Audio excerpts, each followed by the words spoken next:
I'm Gary Segura. I'm a professor in the Department of Political Science, and it's my pleasure tonight to structure a conversation around really two issues. So one issue is the role of minority issues and minority citizens in this election. And the second is how journalism, how the press is able to cover that and the challenges that that presents. So I'm going to open tonight with a few sort of observations, a few moments in American life that might put some context on the conversation that we're about to have.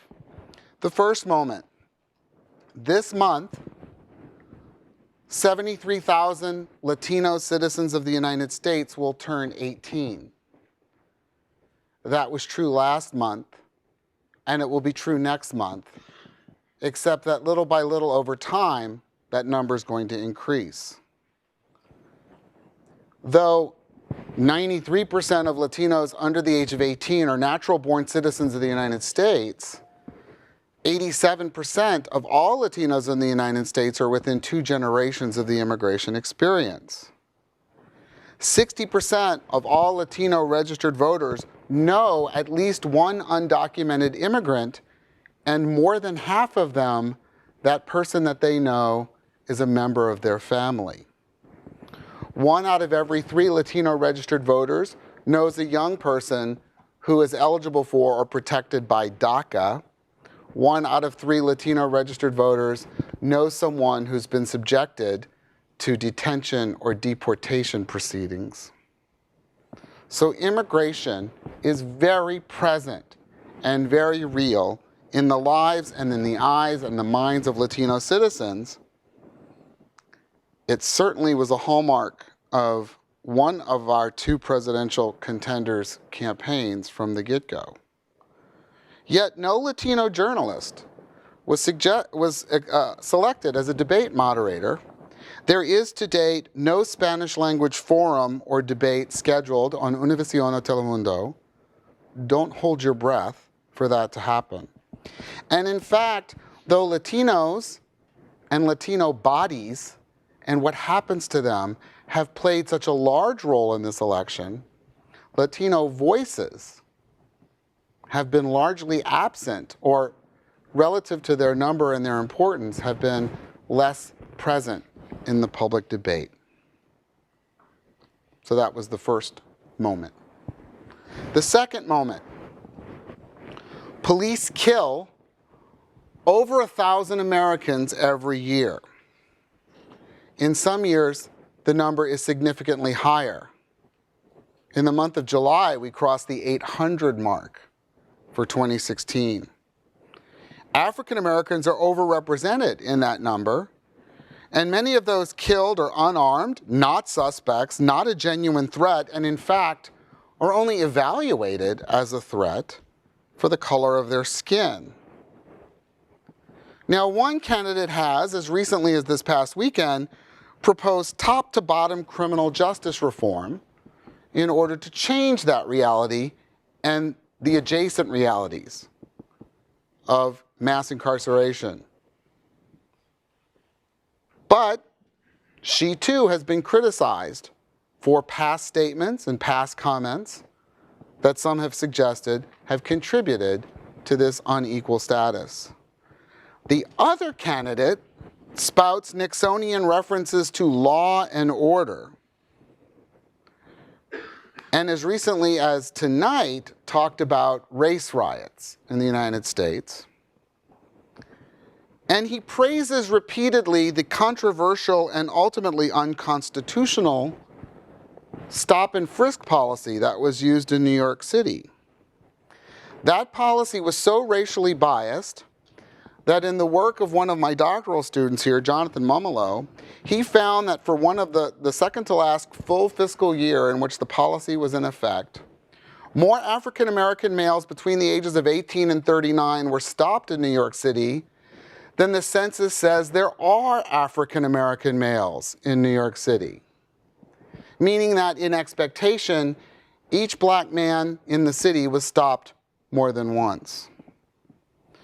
Perhaps it's not surprising then that in one round of polling this year, this particular candidate scored a 0% in the states of Ohio and Pennsylvania.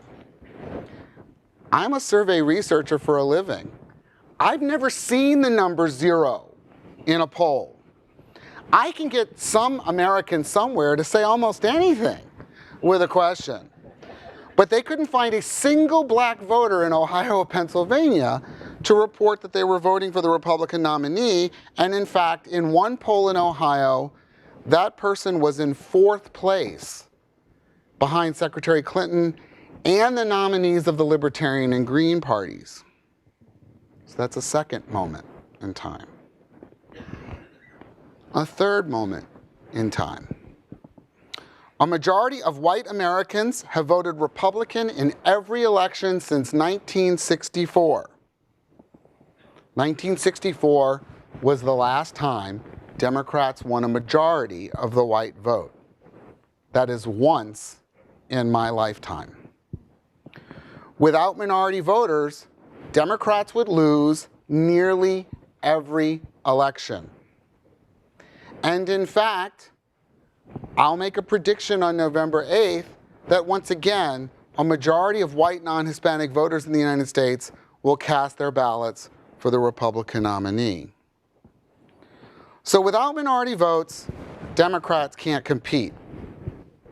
Now, you may not know that based on the level of attention that's afforded to minority voters and minority issues, whether that's by the Democratic establishment or by Democratic office holders, or even by members of the press.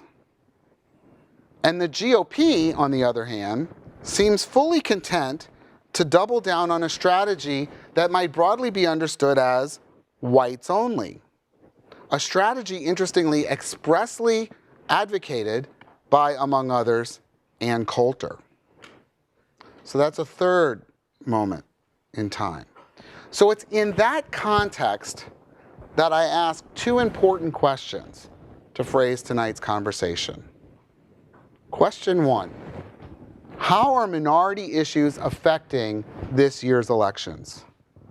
What role are the concerns of non-white citizens playing in the strategies of the candidates and in the calculi of all voters, minority and white alike?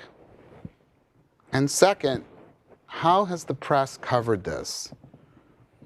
Are journalists dealing with the portfolio of issues in a fair and representative fashion?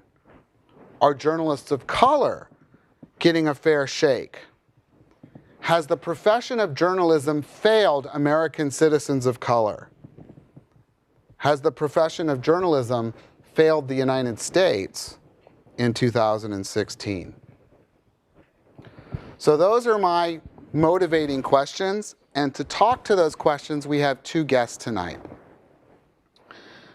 Our first guest is Maria Hinojosa.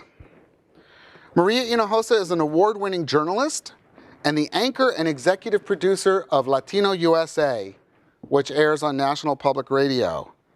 And she is the founder and president and CEO of the Futuro Media Group. She previously worked as a reporter for PBS, CNN, and National Public Radio. In 2011, she anchored the Frontline documentary Lost in Detention, exploring the issue of deportation and immigrant detention and abuse. She's also written three books in her spare time. She's the recipient of numerous awards for journalism, including the 2012 John Chancellor Award for Excellence in Journalism, the Robert F. Kennedy Journalism Award for Reporting on the Disadvantaged, the National Association of Hispanic Journalists Radio Award, the Edward R. Murrow Award from the Overseas Press Club, and the National Council of La Raza's Ruben Salazar Communications Award. So please join me in welcoming Maria Hinojosa.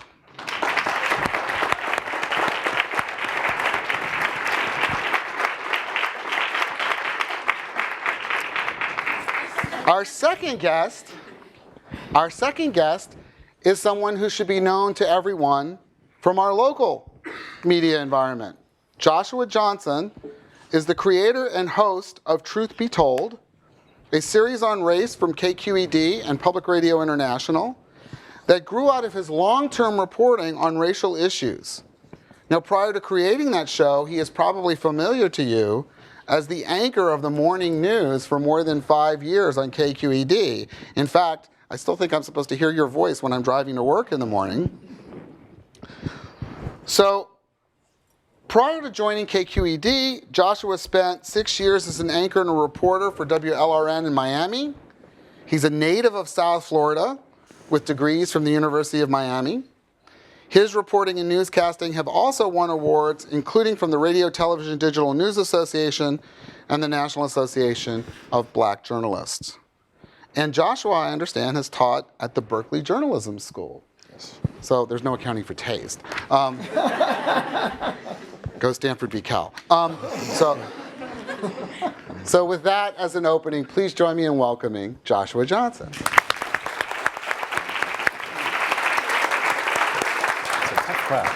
So to get started, we're going to let Maria offer some reflections on her view of the events of this year outside. Then Joshua will follow on that, and then I'll have a couple of discussion questions to get our conversation going. So take it away. Thank you, Gary. Can you guys hear me? The microphone is not working. Oh. Hello? I don't know if it's just, oh, there we go. Oh, there. Well, yours is working. There you Hello? are. All right. You're on.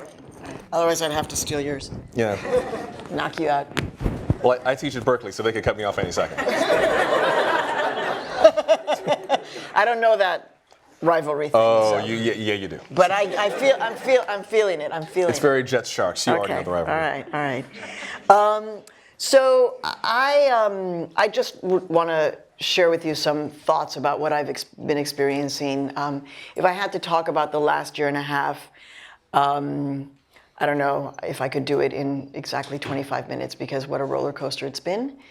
And I will tell you, actually, that it was in this year of my life that I actually started meditating for the first time ever. Now, that may have to do with the fact that I suffered extraordinary loss last year. Mi papa, my cousin who was 52, and my best friend who I met very first day of college at Barnard. Go Barnard.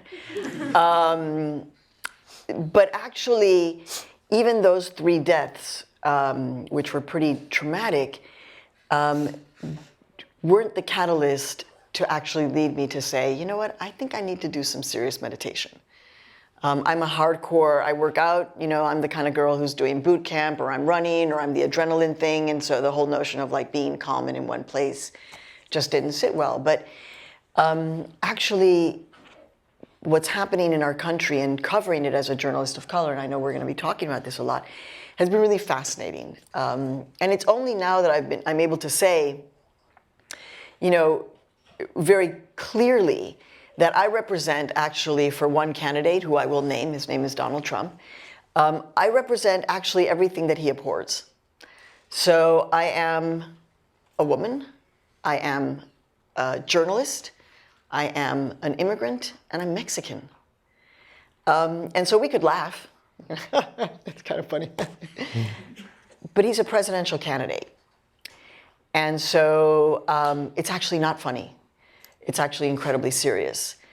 So for me, as a journalist, not only is it strange that in the around 25 years that I've been doing this, I know I started when I was 3, but that the story of covering immigration, journalists, we love to tell stories, but truthfully, like telling a story for 25 years gets to be a bit of a problem. And especially when instead of the story actually becoming easier to tell, it actually becomes more difficult to tell. With increasing challenges and even this whole notion that I'm sure we're going to discuss, which is how could someone like me actually be an objective journalist, right? How can I tell this and somehow have you believe that I am being completely fair? And this is, I wish I could say that it's not going to be a part of my career for the next 20 years or so, but I think it's going to be. And that is not a good feeling. Pero así es. I mean, the way I feel about it is that all of this is opening doors for the rest of you who want to decide, hopefully, to work in the world of journalism. And I hope you will, and that you shouldn't take anything that I'm saying as a turn off to do the work of journalism, but rather that you should feel empowered, as I do, that the work of American journalists, and I'm saying that on purpose, because we come from a long tradition. I mean, who inspires me? I go and I walk 5 blocks from my home and I get to 110th and Central Park West in Harlem, South Harlem, and there's a statue of Frederick Douglass. Okay, so if he could do this, if he could publish a newspaper and he was born a slave, certainly I can, right? And certainly I have a right. Or when people say to me, oh, but you must be biased. And it's like, would they say the same thing to Edward R. Murrow? In Harvest of Shame, would they have then said to Edward R. Murrow, okay, well, now you have to do a half-hour documentary about the perspective of the owners of the farms, were the workers that you documented in Harvest of Shame. Now, you have to spend a half an hour giving them a voice. I don't think Edward R. Murrow would have done that. And Edward R. Murrow would probably say the tradition of American journalism is to seek the truth, to shine light, and actually to uncover injustice, because that's what we do. And yet, in the year 2016, as Professor Segura mentioned, we are the center of the conversation, and yet we're also invisible. And that's incredibly strange. And it couldn't be clearer than what Professor Segura started off by saying. Like, if we needed a crystallization of the moment of, like, you're central to the conversation, and yet we are going to make sure that you are not in control of the conversation. So you will not have a Latino in any of the presidential debates. How is that possible? And then, of course, I'm sure you guys picked this up, kind of like slipping in, well, Elaine Quijano is going to be one of the moderators of the vice presidential debate. She's Latina. No. She's a friend of mine. She's Filipina. So, no.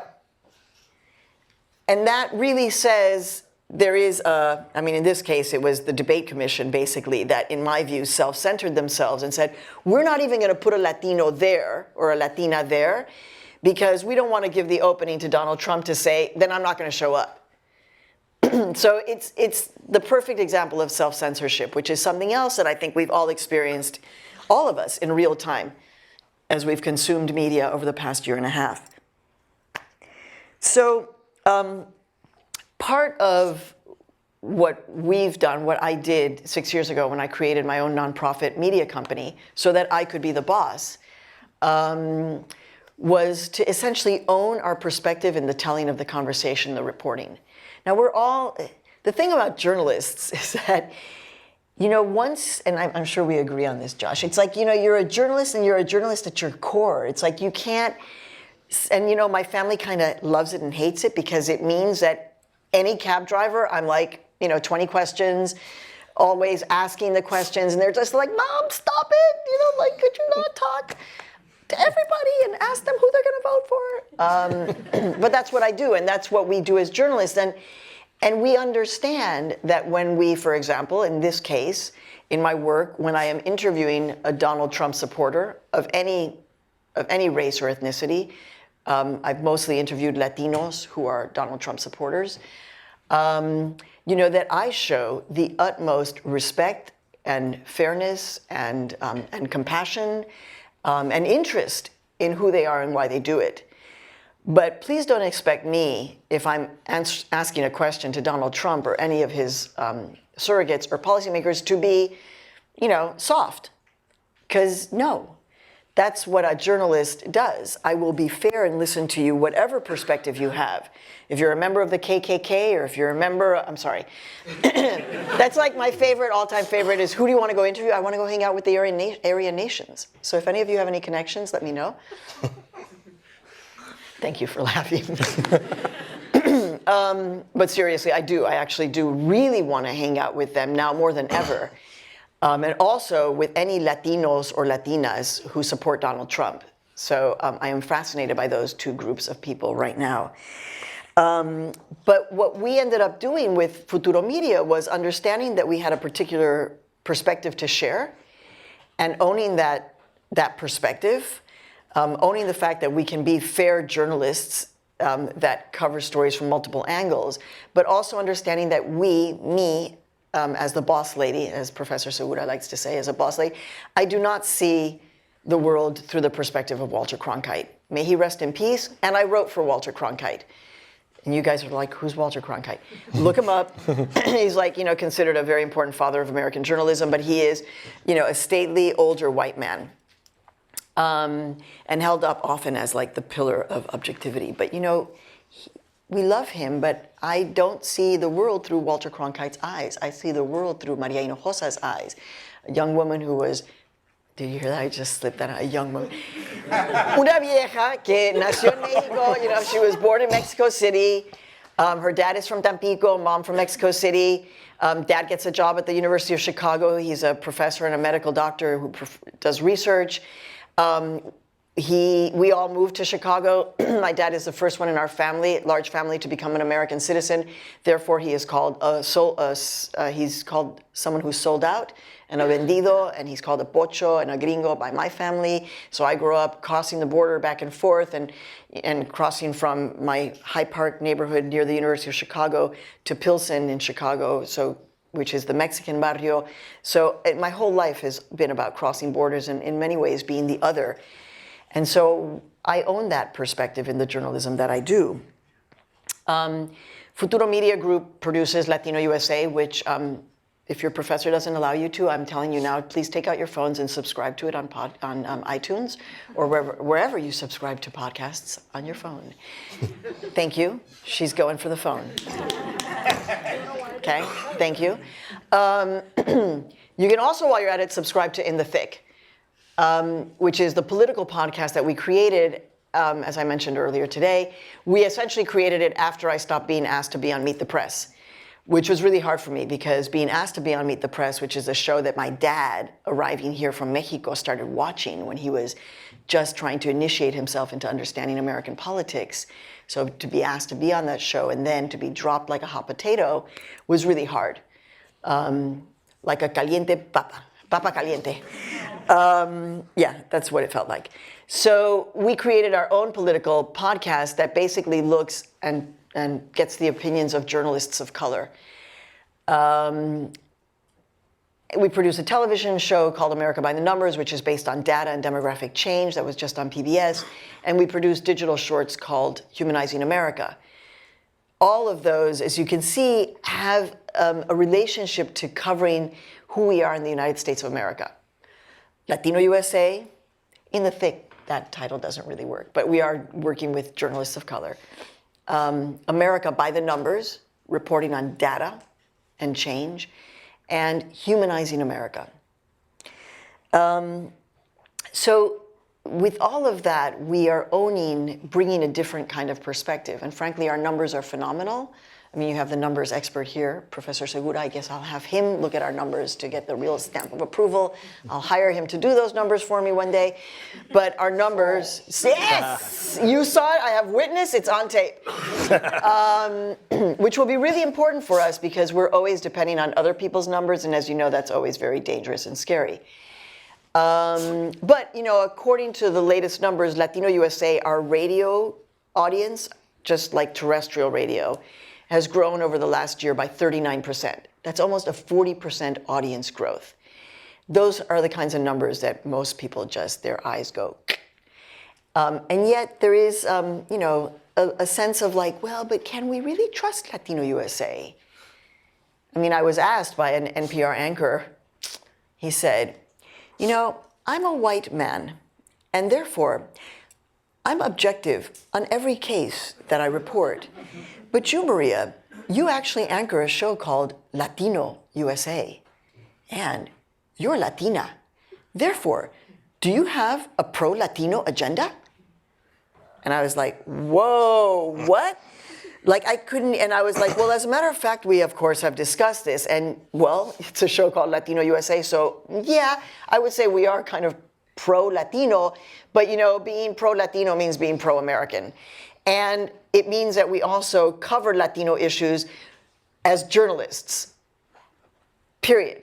And the reason why I say being pro-Latino, like, sure, we're going to own it, it's kind of like saying to him, I would have to say, well, would that mean that one day on your show you're pro-Latino, but the next day you're anti-Latino? Would that mean that you as a white man would be one day pro-black, but the next day you'd be anti-black? And that's as to say to me, when I'm covering white America, that one day I would be pro-white, but the other day I would be anti-white. What the hell are we talking about?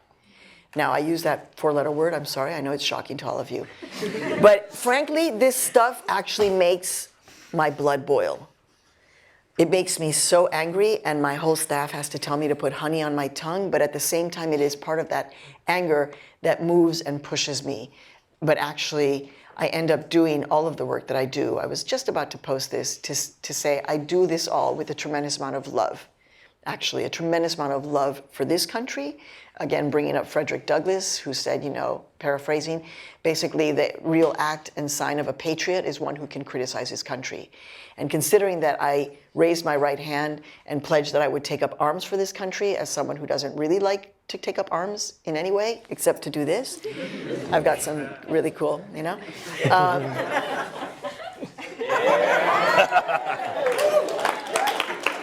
Sweat. Oh, I forgot what I was saying. Oh, that I had Taking to, up arms for the right, country. I raised my right hand and I'm going to take up arms for this country. So I take this very seriously. So, yeah, it's civic duty. Like, I take the Constitution like crazy seriously. Like when Mr. Khan raised up and said, you know, do you have a copy of the Constitution? I'm like, yeah, on my desk. So if you take all of that and then you add it to the journalism that we do, I think that helps to explain in the kind of perspective and authenticity that we bring to these stories that we tell, that explains why our numbers across the board in all of our media content is increasing.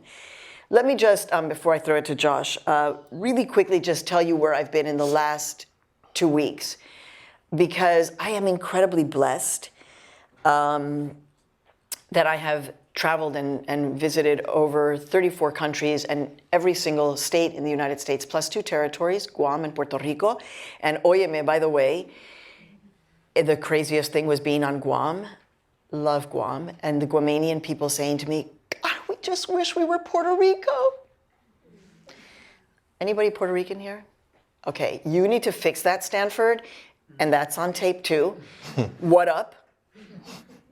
Okay, that's cray.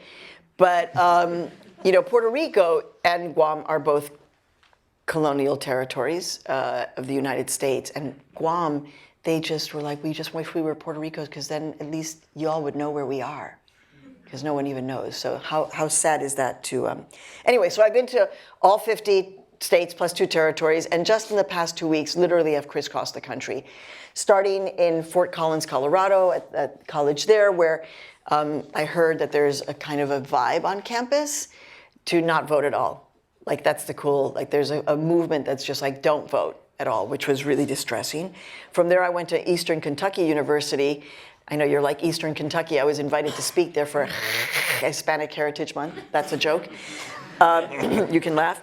And actually, the Latino activism that's happening in Eastern Kentucky is amazing. And I was trying to give them all kinds of power and props, because sometimes, you know, you think you've got to be in a state like California or New York City or Chicago to have a big impact. And actually, in a place like Kentucky, you can roll back things. So they actually now have in-state college tuition for undocumented students, which is a big win in a state where now they have a Tea Party governor. So from there, I ended up on set at the Univision studios on Monday night, a week ago, where I was asked to be on set to give my analysis post-debate, which was really cool because it was the first time that Univision was doing post-debate analysis. Really cool that I'm being asked to be on Spanish language television. No sabían si hablaba bien el español, pero, you know, they kind of were like, okay, we'll trust that she speaks good Spanish. I didn't mess up, thank God. But really where I should have been on Monday night post-debate was on any other language network that was not a Spanish language network. Those are the people who actually I need to be speaking to. You know, from there, I ended up at the border. Flew into Tucson, then drove down south, and was given a tour by the public information officer of the Border Patrol by the name of Vicente Paco, a very attractive Mexicano man who now, in his words, works to save the lives and to take care of people who are coming to the country without papers. And we had a lot of discussion around what makes a wall. We actually pulled up Google Dictionary and we were like, well, what's the definition of a wall? And a wall has to have concrete. And well, these things that look like a wall, but you can kind of see through them, right? Because they're like steel beams, all like this, separated by 3 to 4 inches. That doesn't have any concrete, only at the bottom. So it's not a wall. This is what we're talking about. Is it a wall or is it not a wall? I remind you that in the construction of that wall, over 100 federal laws were ignored, overpassed, because this wall was built 10 years ago when there was the other, gotta build the wall moment, that then led to $28 billion being given to Boeing Corporation to build that wall that was also supposed to be a cyber wall. So we're supposed to be so protected, and yet, there they are now wanting to talk about building the next wall. From there, went to LA, did an event about Asian American voters where a member of the Republican National Committee actually interrupted the Asian American voters over and over and over again, barely letting them speak, to the point where I had to tell this nice white guy who's a member of the Republican National Committee that he needed to shut his mouth. And he needed to let the voters, the Asian American voters and activists who were there to speak for themselves. This coming after, you know, a candidate interrupting and talking over Hillary Clinton and the debate. And from there to North Dakota, where I was yesterday at the Standing Rock protests of the pipeline. And so I have to tell you that, you know, on Wednesday, I was on the south border of the United States where federal laws have been overridden. And then, you know, several days later, I'm in North Dakota, closer to the Canadian border, where federal treaties and laws are being overridden on our native lands, the people who I call our founding fathers and our founding mothers. From here, I go to Scripps, and then I end up in Chicago, where I'll be delivering the Dolores Huerta breakfast in Chicago. So, through all of this, you know, who are we?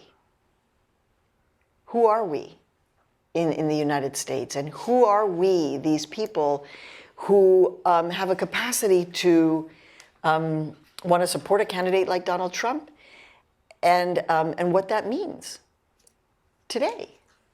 And what that means today is that in our high schools, and I know you know this, walls have been built inside high schools as pranks, as senior pranks. And that's what that looks like today. And on the other hand, you have an extraordinary capacity and interest, like I'm seeing here, to be engaged, highly critical. And the real question that I have is, what's going to unlock you?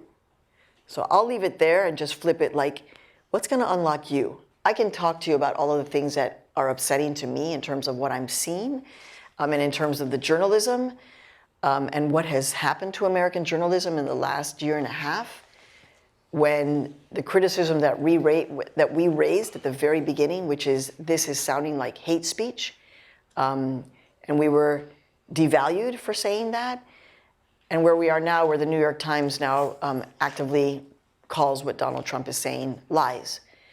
How did we get from there to here? And how is any of this going to motivate any of you to come out and vote? And while I appreciate a tremendous amount of optimism that people have, that the possibility that Donald Trump might not win, I'm not convinced. I'm not convinced. So I'm not going to let any candidate instill fear in me at all. But the truth is that I'm not sure what's going to happen on election night.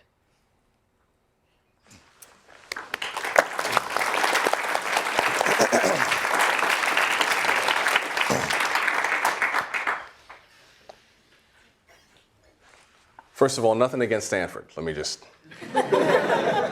My rivalry stops at the classroom door.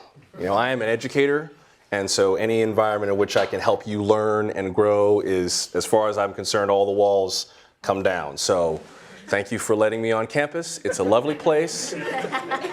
I saw the snipers on the roof. I appreciate them turning off the lasers. So thank you. That was a joke. Yes. I know, I was like, Oh no. This is deep, Maria. This is like, it runs real deep. okay. Yes. So if the bullets start flying, do not hide behind them. Okay, all right. Right. Just run the other I'm way. from New York. Exactly.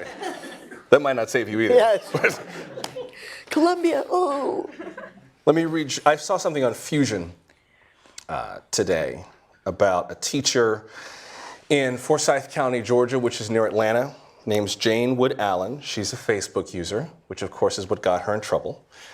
She is an elementary school teacher, and on Friday she was caught posting an article from some conspiracy theory website about Michelle Obama. And here is the comment that she wrote next to that article about Michelle.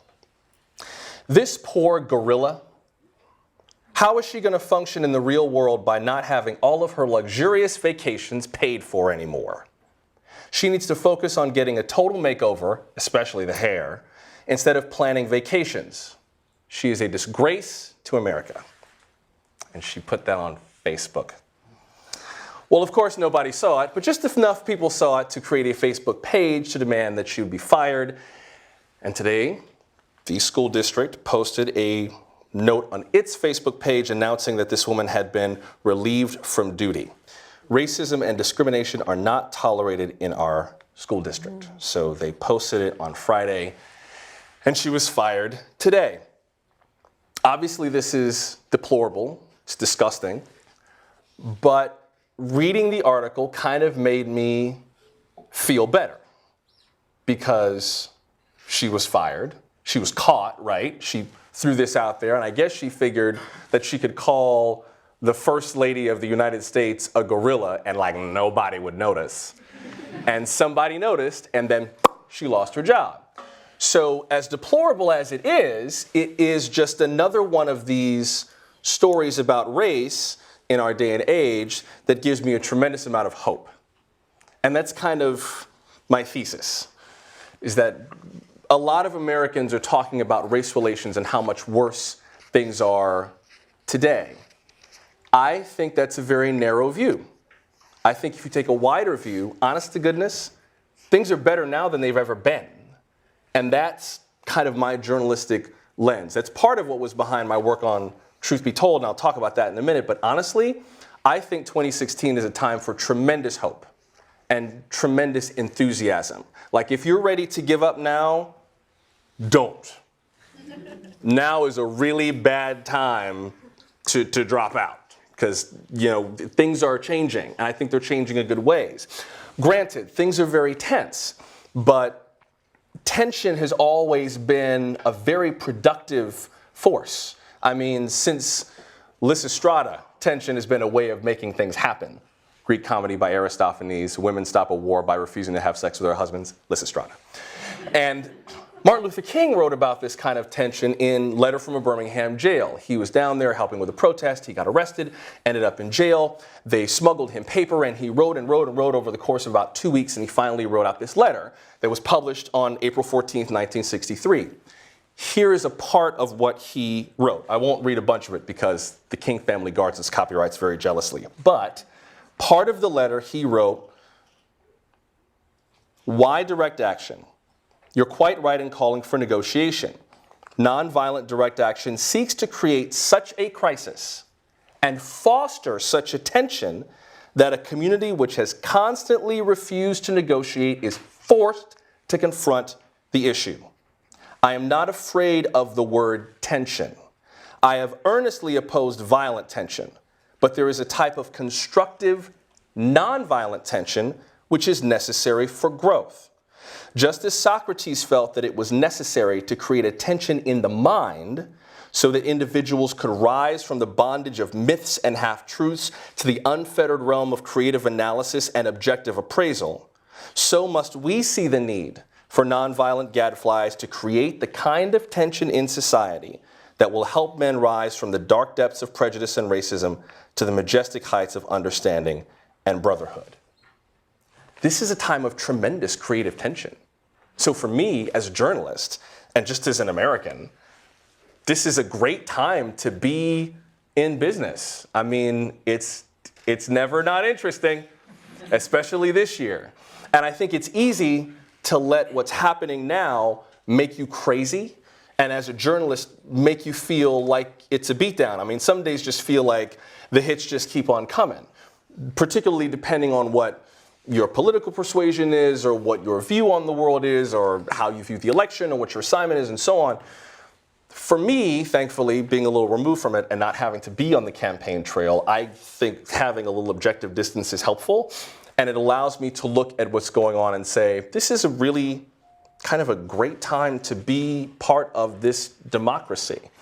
I think the Black Lives Matter movement kind of touched off a lot for this country. My guess is that's kind of the beginning of people saying, oh my goodness, things are so much worse than they've ever been. Because now, because of the Black Lives Matter movement, every American is off the sidelines of the racial game and we're all in the game. There are no sidelines, right? Everyone has an opinion about Black Lives Matter. 50 years ago, there were plenty of whites in America who had absolutely no opinion about what should be done about civil rights. That day is over. 50, 60 years ago, when a black man got shot by the police, nobody really knew his name. Now, every single one of them is on the AP wire. That's a big change. With video, that's a huge change. And before Black Lives Matter, before Trayvon Martin, even, there were very few that really made headlines. There was, Sean Bell, Amadou Diallo, Arthur McDuffie in Miami in 1980. But other than that, there weren't that many. Now, there's a long list. Jonathan Capehart of the Washington Post did a story today about a shooting in DC, a police-involved shooting that happened a few weeks ago. And someone wrote to him and asked, well, why didn't you cover this? This is so important. And he's like, can't take it. Very important, I'm inundated. The fact that he can even be inundated, it's a gigantic shift. It means the nation is beginning to pay attention in ways that it never really has before.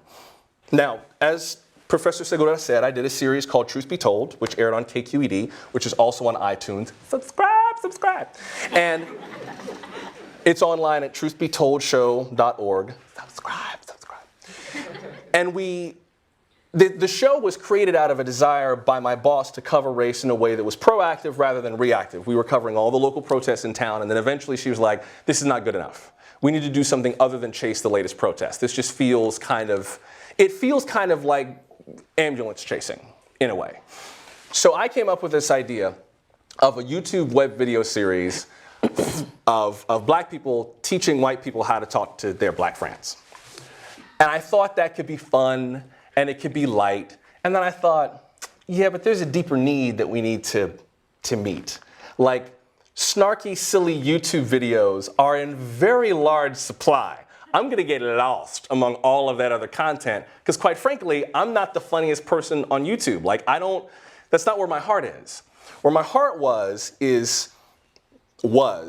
in the need to have conversations where people actually heard each other, right? You tell me your story, and you actually have the space to tell it. And I actually have the space to hear it. And then after you tell it and I hear it, we have a chance to break it down.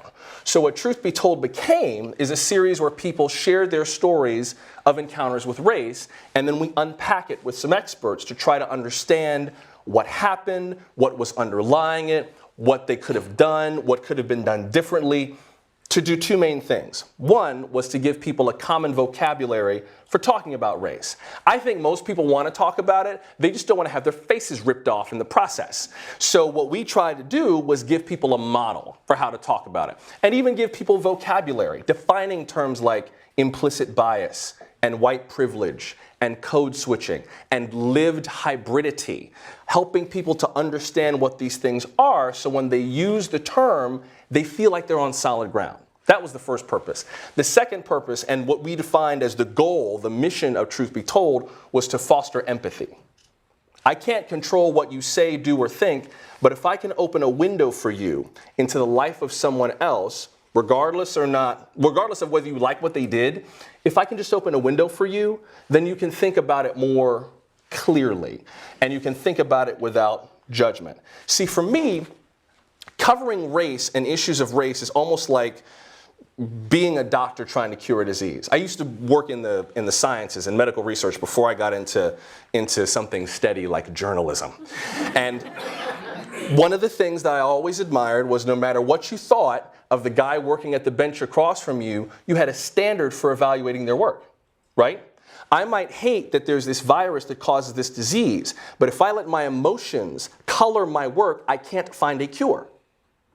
I might hate that racism and sexism and bigotry and homophobia and Islamophobia and transphobia and xenophobia are part of our culture, but if I can't view them objectively, I can't make sense of them, and I can't do anything about it.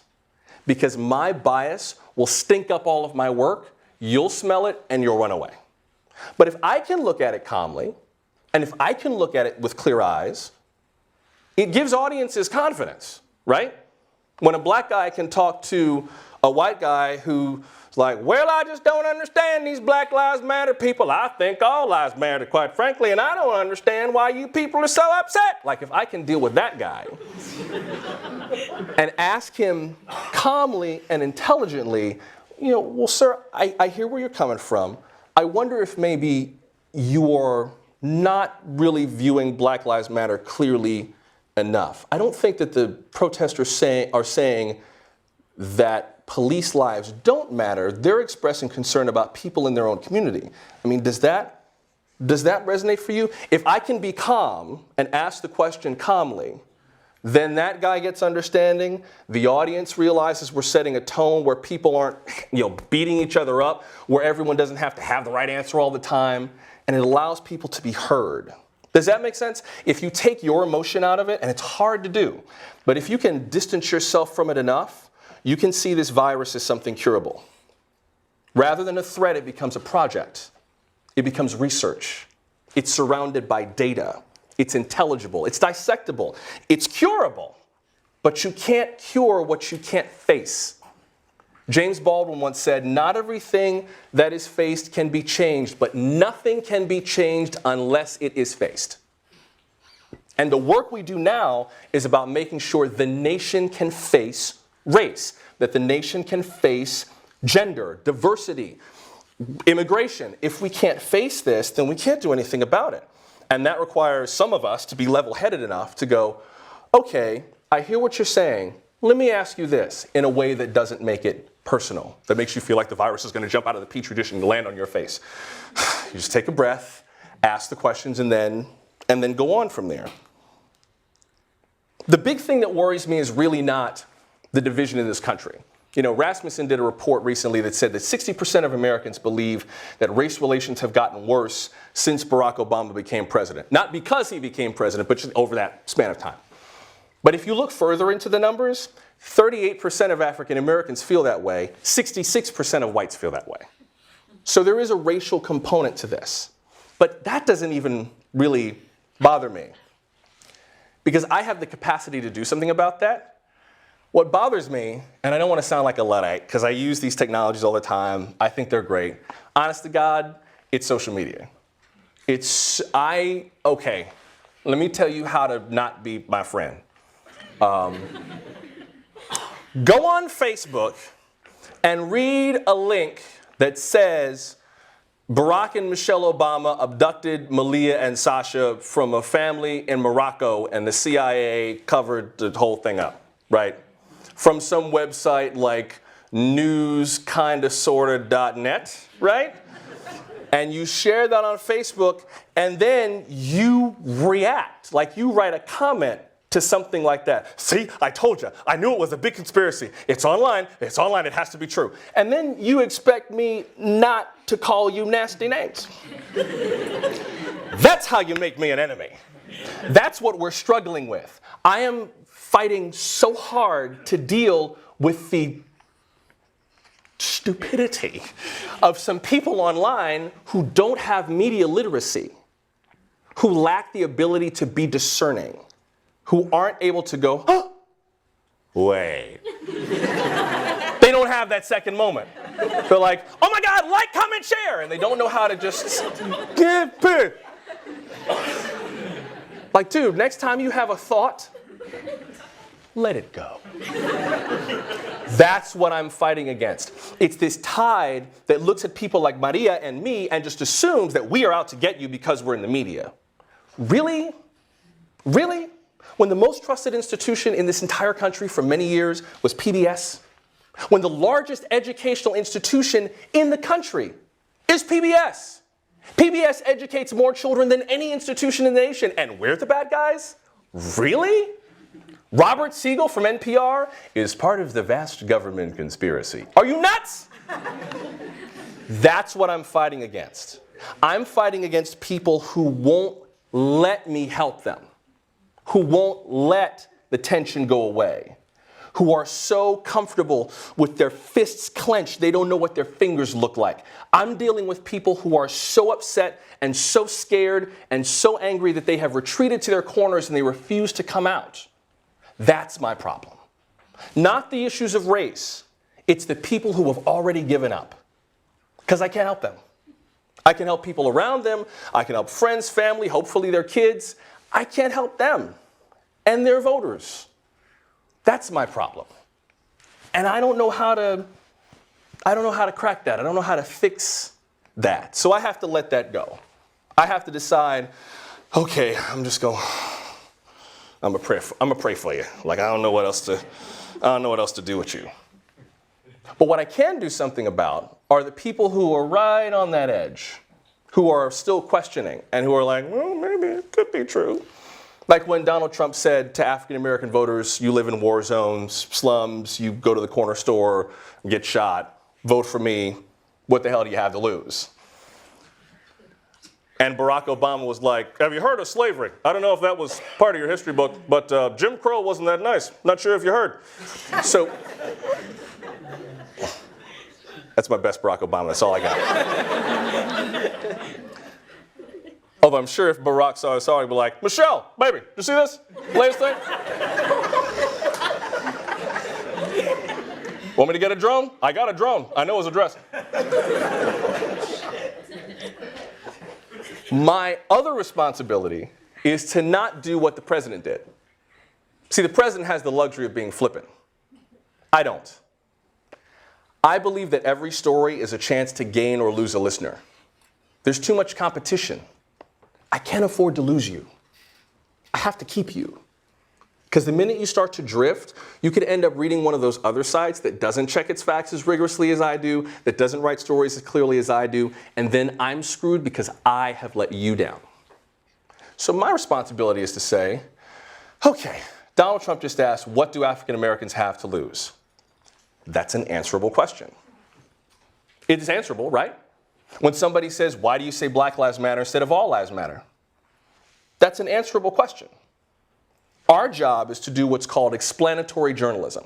That's the whole purpose of Truth Be Told, is to explain. Because there are people who want to know. They want to talk about this. They're just afraid of asking. Like, I can be the black friend you ask, okay? Ain't a lot of black people you can ask them these questions to without getting hurt. I will not hurt you. So I can be the friend that you say, so I was reading this thing about Black Lives Matter, and could you please? I thought that all lives matter. Can I ask you this, please? And I might be like, what do you mean all lives matter? And just make you kind of freak out for just a second. And then once you're done peeing on yourself, I will bring you back. And I will answer the question. But you see my point? Like, we have to create a space where it's safe to talk about this. This is why people are freaked out. Because there's nowhere safe to go talk. And we in public radio are doing our part, but there aren't enough of these spaces. And social media is not a safe space often to talk about these things. So you have journalists like us who are trying to create larger spaces for us to have these dialogues where you can throw these questions out there. I don't know if Stanford does this. I went to UM. And I'm still paying for it, I swear. Sally Mae. Yeah, I hooked up with her once in college and she hadn't stopped calling me yet. But No, seriously, she's still calling me like, can I speak to Josh, please? I'm gonna show up on your job. So at UM, we did this thing every year called Race 101. It was the United Black Students, they did it every year, and for 2 hours you could ask any question on race you wanted. Anything. It was all on the table. We packed a conference hall every single year, and people threw their questions out there. Nobody screamed and yelled, nobody got upset. It was amazing. Because it was one of these few spaces where we established a ground rule, like, okay, for the next 2 hours, whatever you say is cool, but you have to own the consequences for what you say. You have to own the question, and we have to own our answers. And if we agree to that, we can say anything. It was amazing. People who had never spoken spoke. And then they never spoke again for the rest of the school year, but they got their shot. And I remember that being one of the formative experiences where I was in college. I was like, I want to do that. Like, that's what I want to do. I want to keep people safe. As a journalist, I want to protect people. Intellectually, civically, I want to keep people safe. Because the most dangerous thing we can do as a democracy is disconnect, is disengage, is decide that we're not the land of e pluribus unum anymore. That's the worst thing we can do.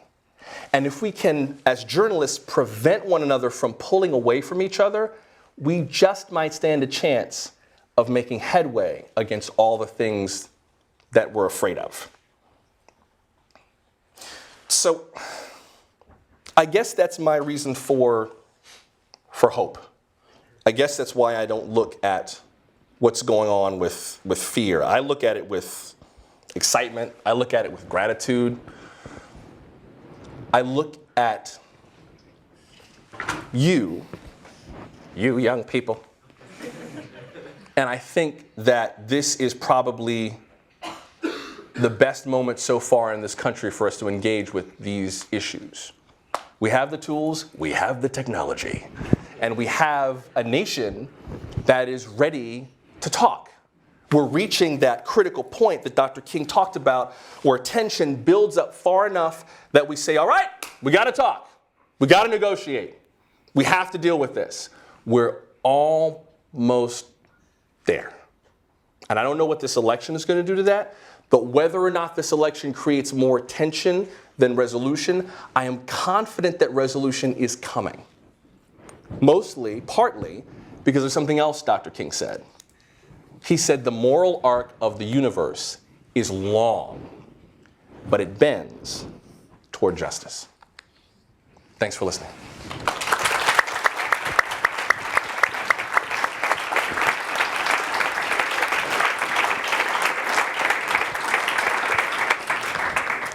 Wow, how do you follow that? So I have a series of questions, and they're almost all going to fall in the following way. I am more optimistic than Maria and more pessimistic than Joshua. And so I'm going to push both of you in a couple of different ways.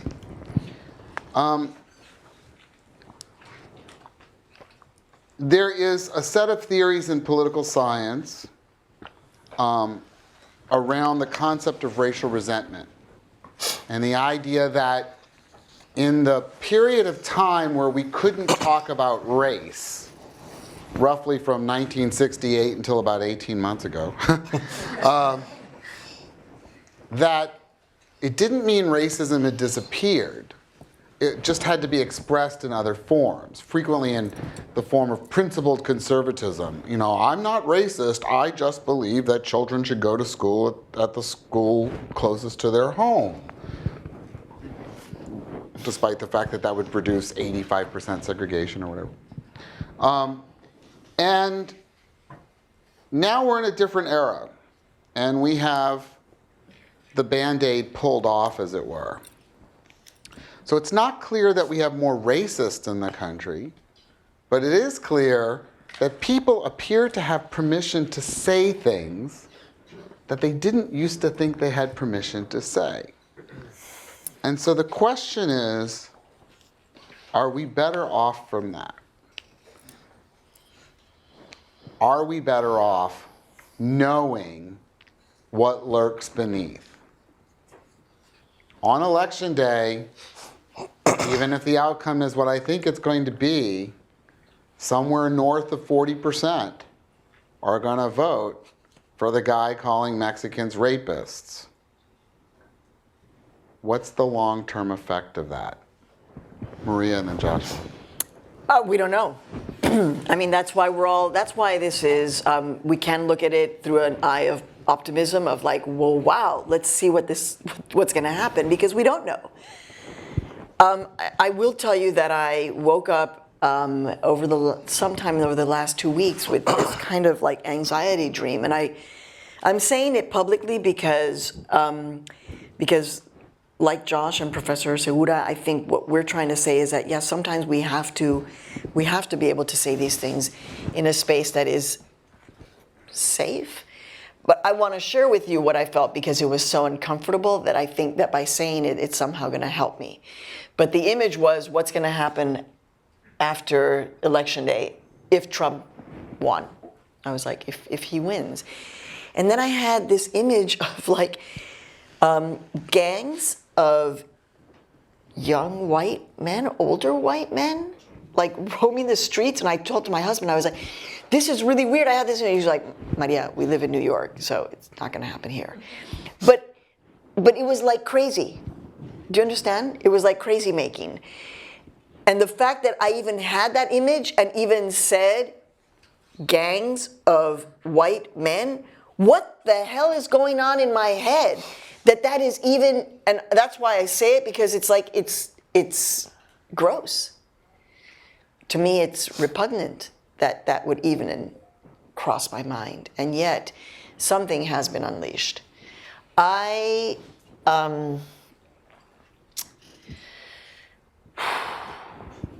we the better for it? At this point, we don't have a choice. It doesn't really matter. It's there.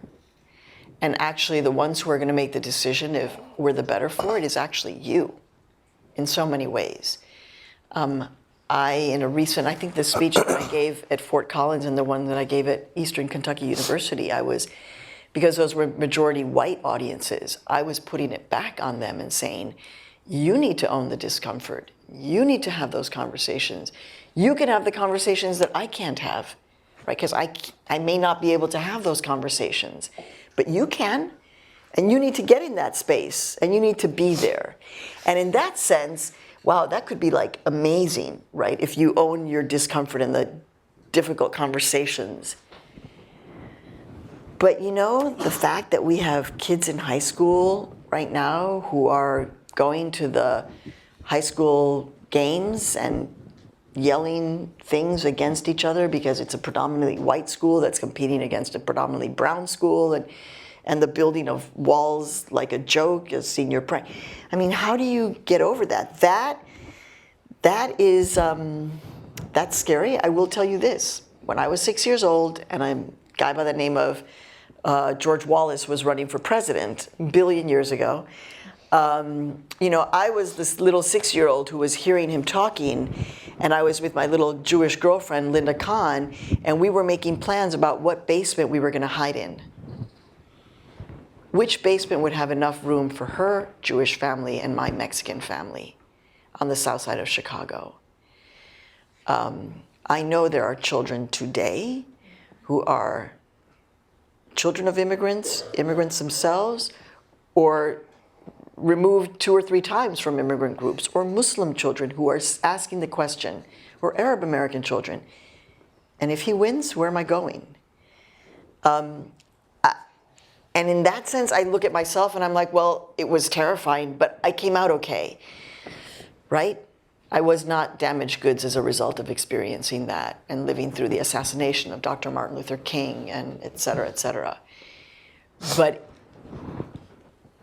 it is not, I don't think it's going to be pretty, you guys. I don't think it's going to be pretty. And what I really hope is that, as uncomfortable as it may be, that we do not cede, that none of us cede our right to have a voice and to ask the questions. And I love the this notion, to not cede our capacity to own our voices in the conversation with the honey on the tongue, so we're not killing each other, right? That we're putting the honey on the tongue and listening with compassion and respect. Compassion is a really great byproduct of meditation. So I highly recommend it for those of you who are feeling, Gratitude is another extraordinary result of deep meditation. We all have amazing challenges in our lives. But look where we are. Look where all of you are. And so I'll hashtag from one of my favorite TV shows, which probably none of you watch, Madam Secretary. See, none of you watch it. It's a great show. Hashtag champagne problems. We are the luckiest ones, queridos y queridas. We are the luckiest ones. And we, and you, and I'm seriously putting this on you, like the weight of history on your shoulders, it's on your shoulders. So it's up to you what's going to happen in many ways. In terms of whether, I'm actually glad you mentioned George Wallace. He ran for president in 1968, and he won 5 southern states. George Wallace, Mr. Segregation Now, Segregation Tomorrow, Segregation Forever, he won 5 southern states. So we have been down this kind of a completely crazy road before, minus the assassinations and the race riots, thank God. As terms of whether or not it's going to get... Not according to what Trump said today. Well, he said today, it looks like there are race riots every week in the United States of America. He just said that a few hours ago. Was that his latest greatest hit? That was it. I don't know if it was his latest. That was like 5 hours ago. Because I don't... Anything could have happened. Who knows? I mean, right. It's what? I can check the AP right quick. It's past midnight, so he's up. He's up. He may be tweetifying. I'm pretty sure there was a race riot in Palo Alto tonight. I saw 6 people of color eating dinner at the same table. Oh my God. Is that why they stopped me? To your question about is it better? I think it is better for our democracy. I think that we have to, this is kind of par for the course. America is a crazy country. We always have been. We've always been loud and boisterous and violent and bellicose. Like we've never been, the people who said, well, let's just settle this in Congress. Like that's not who we are. So I think what's actually freaking us out is technology. It's not like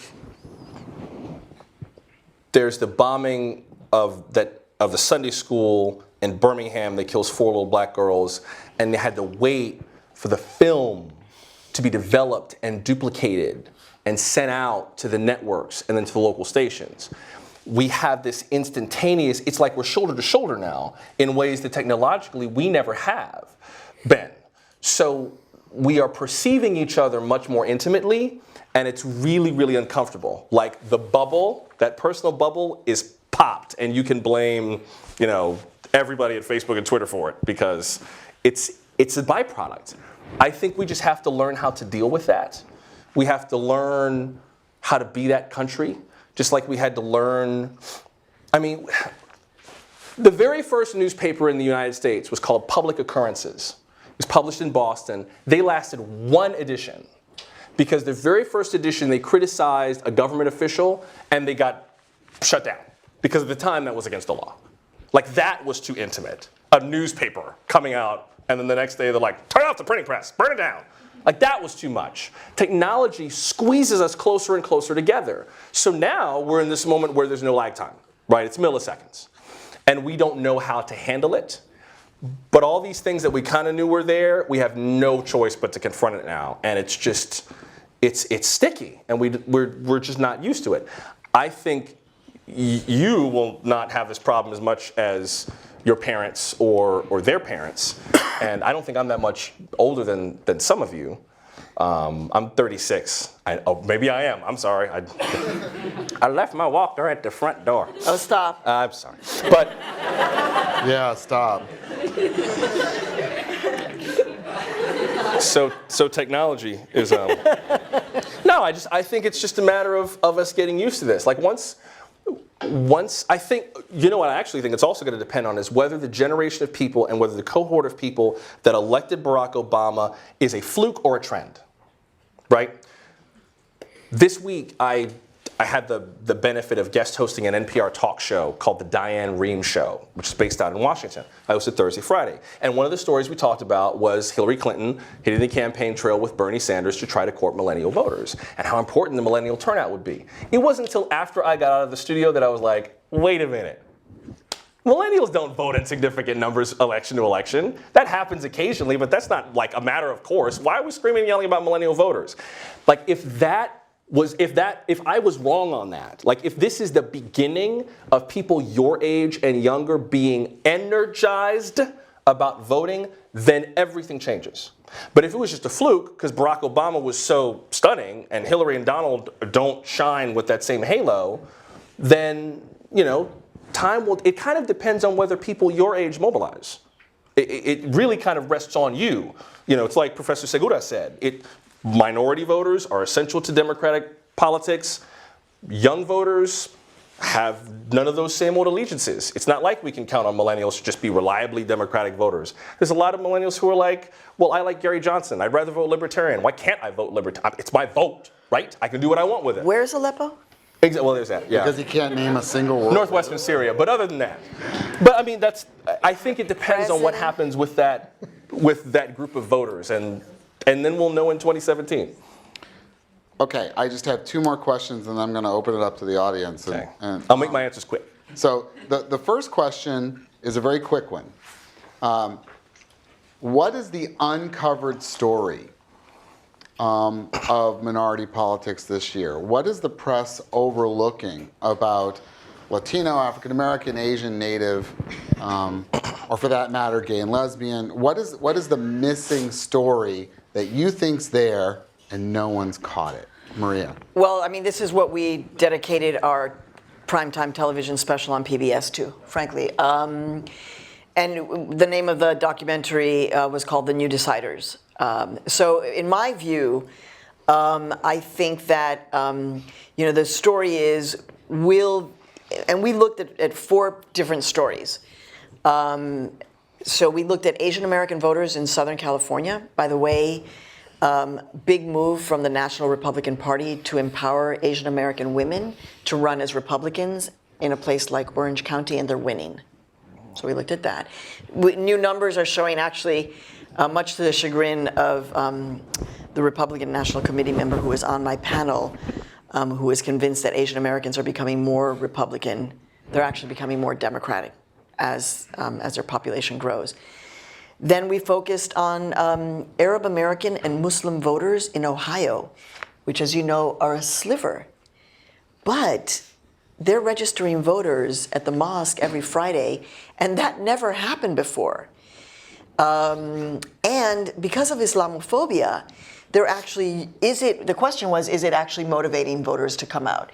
So who has done like deep drill looking at a slice of the voters in a state like Ohio?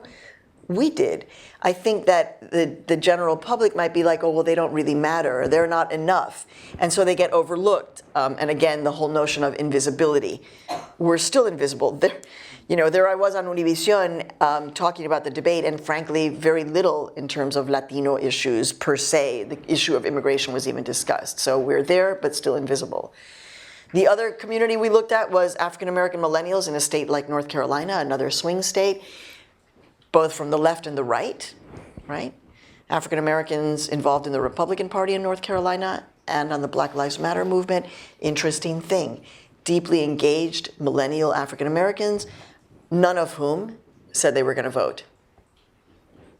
So they're like, we are in the political process, but the voting thing, especially for president, that's not where our energy is, which was fascinating. And then the other group, which is really interesting, which was Latino evangelicals, and who are they going to vote for? So they're anti-abortion, strongly anti-abortion, but they're pro-immigration reform, increasing the minimum wage, and against the death penalty. and in this particular church, pretty adamantly anti-Trump. So the story to me is, and it will be, we shall see, right, the day after the election is, will this America become the new deciders? But the fact that we haven't seen substantial coverage on these particular groups, to me, says yet again that they're seen as tiny slices of the electorate and therefore maybe not that important. And I think what we're trying to say is, no, there is a big shift that's happening and we need to be looking at it and be prepared for it. And that's in general. And then like in terms of Latino voters, so we could go on and on and on. This is, so a lot of stories, but that's just a inkling. I think there are two stories I'm interested in. One is Latino business people. I think every time there's a story about the Latino experience in America from mainstream news outlets, we focus way too much on Latinos and immigration, but Latinos own businesses, and Latinos are artists, and Latinos are parents, and Latinos are, you know, sports fans, and they watch Netflix, and like they do everything that regular people do. And I feel like we are very bad at depicting Latinos as three-dimensional people. I would love to hear what Latino business people think about the candidates. Particularly, Latino USA? You know? Well, particularly in a place like where I'm from and in South Florida, where I'm used to growing up with, you know, business people who are Cuban and Venezuelan and from all over the Latin diaspora who are incredibly powerful business people. I would like to know what they think about things like the Trans-Pacific Partnership.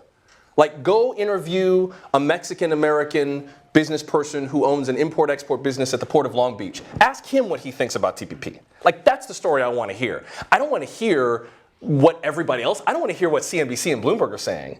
I want to hear what that guy's saying, right? Because he is a window into this community that may have found this whole new market to play a game that brown people couldn't play before.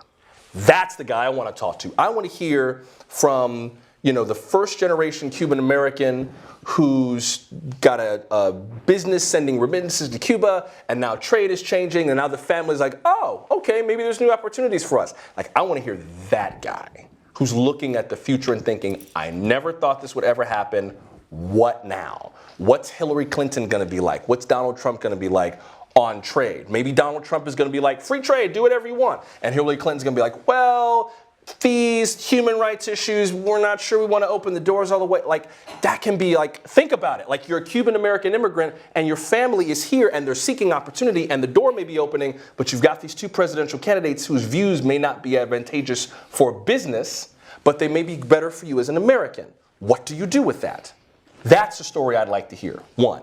Two, I would like to hear about the people who we colloquially refer to as poor white trash. Because this nation has never wanted them, and now they're at a moment where history has decided you have been selected for extinction. What do you do when you realize that history is about to throw you away? I would like to know what it's like to be a person who feels like you don't belong on the planet anymore.